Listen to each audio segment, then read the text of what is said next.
Hello students, कैसे हैं आप लोग। जैसा कि जानते हो पिछली वीडियो में हमने किसी क्वाड्रेटिक पॉलिनोमियल के जीरोस और कोफिशिएंट्स के बीच में रिलेशन बताया था। आज के इस वीडियो में हम फाइंड करेंगे कि किसी क्यूबिक पॉलिनोमियल के जीरोस और कोफिशिएंट के बीच में रिलेशन क्या होता है। आइए वीडियो शुरू करते हैं।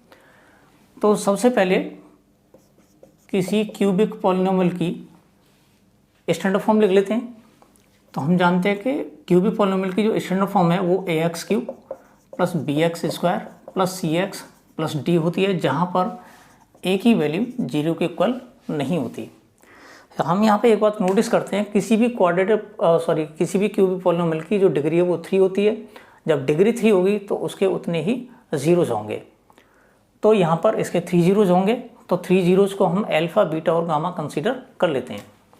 Let alpha, beta and gamma be the 3 zeros of px। तो इस px के हमने 3 जीरोज कंसीडर कर लिए। और हमें यह भी मालूम है कि किसी भी क्यूबिक पॉलिनोमियल के लिए जो नंबर ऑफ फैक्टर्स होते हैं वो 3 होंगे, क्योंकि इसकी डिग्री 3 है तो 3 फैक्टर्स होंगे। तो 3 जो फैक्टर्स होंगे वो जीरोज वाली फॉर्म में होंगे। तो x minus alpha, x minus beta and x minus gamma be the 3 factors of px।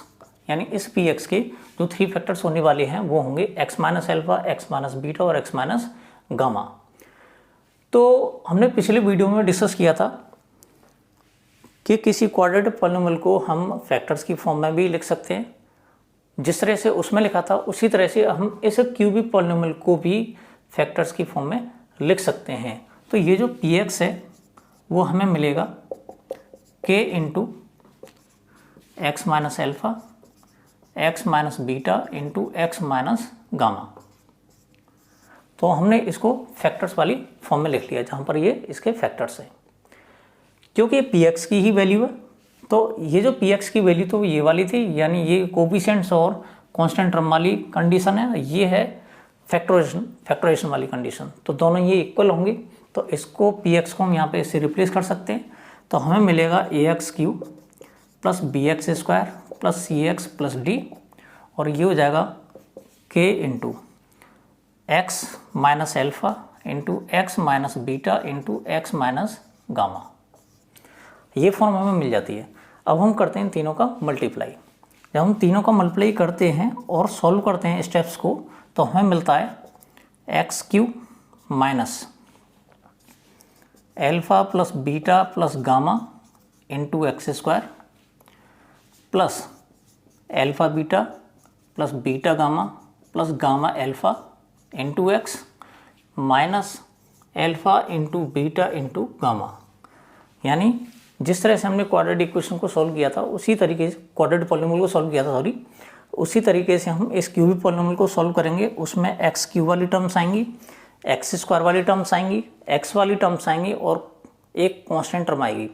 तो हमने क्या किया, जो क्यूब वाली टर्म है वो एक ही होगी, कांस्टेंट वाली टर्म है वो भी एक होगी। तो यहाँ पर जो एक्स स्क्वायर वाली टर्म मिलेंगी वो हमें 3 मिलेंगी। उन तीनों टर्म्स में से हम एक्स स्क्वायर को कॉमन ले लेंगे और ब्रैकेट में हमें मिलता है alpha plus beta plus gamma.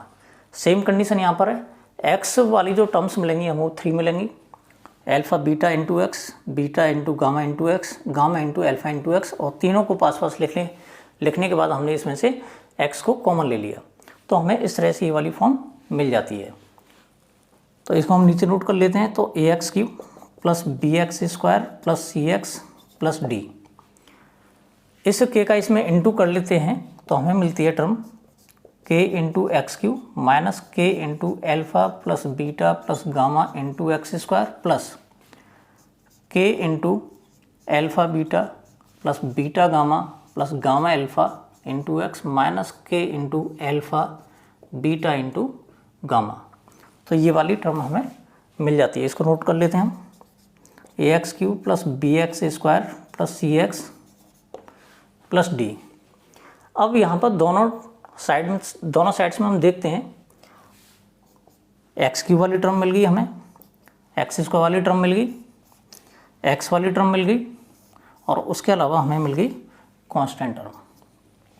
तो दोनों साइड्स का हम कंपैरिजन कर सकते हैं। तो कंपैरिजन में हम क्या करते हैं, एक्स क्यू के कोफिशिएंट्स का कंपैरिजन करेंगे, एक्स स्क्वायर के कोफिशिएंट्स का कंपैरिजन करेंगे, एक्स के कोफिशिएंट्स का कंपैरिजन करेंगे और उसके अलावा कांस्टेंट टर्म का कंपैरिजन करेंगे। तो यहाँ पर हम देखते हैं ए की वैल्यू के इक्वल है, इसमें बी की वैल्यू माइनस के into alpha plus beta plus gamma की इक्वल है। इधर सी की वैल्यू के into alpha beta plus beta gamma plus gamma alpha की इक्वल है और उसके अलावा डी की वैल्यू माइनस के इंटू एल्फा बीटा गामा की इक्वल है। यानी इस तरह से हमें ए की वैल्यू, बी की वैल्यू, सी की वैल्यू और डी की वैल्यू, चारों टर्म्स की वैल्यू हमें फाइंड हो चुकी हैं।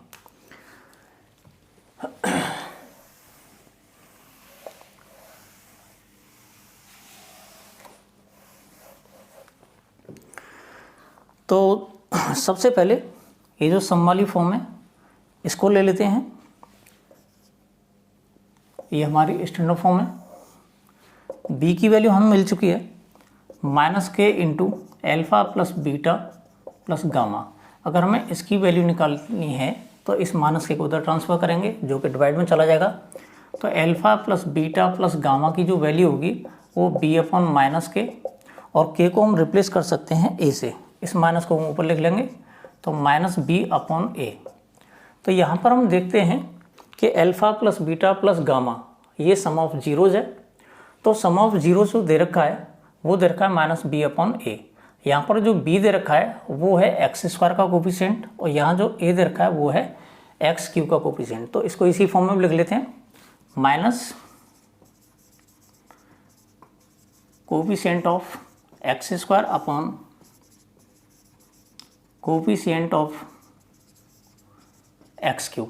ये स्टेटमेंट फॉर्म वाली कंडीशन है। इसके अलावा अब हम बात करते हैं इसके बारे में। C equals to K into alpha beta plus beta gamma plus gamma alpha दे रखा है। अगर हमें इतने टर्म की वैल्यू फाइंड करनी है तो इसके को उधर ले जाना पड़ेगा हमें। तो alpha beta plus beta gamma plus gamma alpha equals to C upon K. तो सी अपॉन के को हम रिप्लेस कर सकते हैं ए से, तो ये हो जाएगा सी अपॉन ए। यहाँ जो सी दे रखा है वो है एक्स का coefficient, coefficient of X upon A. A जो दे रखा है वो है coefficient of X cube, coefficient of X cube. अब बात कर लेते हैं इसके बारे में। यहाँ पे हमें डी दे रखा है माइनस के इंटू एल्फा बीटा गामा। अगर हमें alpha into beta into gamma की वैल्यू फाइंड करनी है तो माइनस के को उधर ट्रांसफर करेंगे। तो alpha into beta into gamma की वैल्यू डी अपॉन माइनस के, इस माइनस को हम ऊपर लिख लेते हैं, माइनस डी अपॉन के बचेगा। ये जो के है वो ए से रिप्लेस किया जा सकता है तो ये हो जाएगा ए माइनस। यहाँ पे जो डी दे रखा है वो है कांस्टेंट टर्म और ए जो दे रखा है वो एक्स क्यूब का कोफिशिएंट। तो ये हो जाएगा constant term upon coefficient of x cube. तो इस तरह से हमें तीन रिलेशन मिल गए।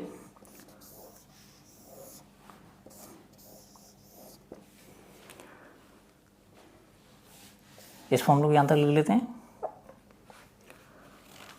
मैं सब टॉपिक समझ आ गया होगा। अगर कोई दिक्कत हो तो आगे वीडियो में हम डिस्कस कर लेंगे। आज के लिए इतना ही काफ़ी है। धन्यवाद।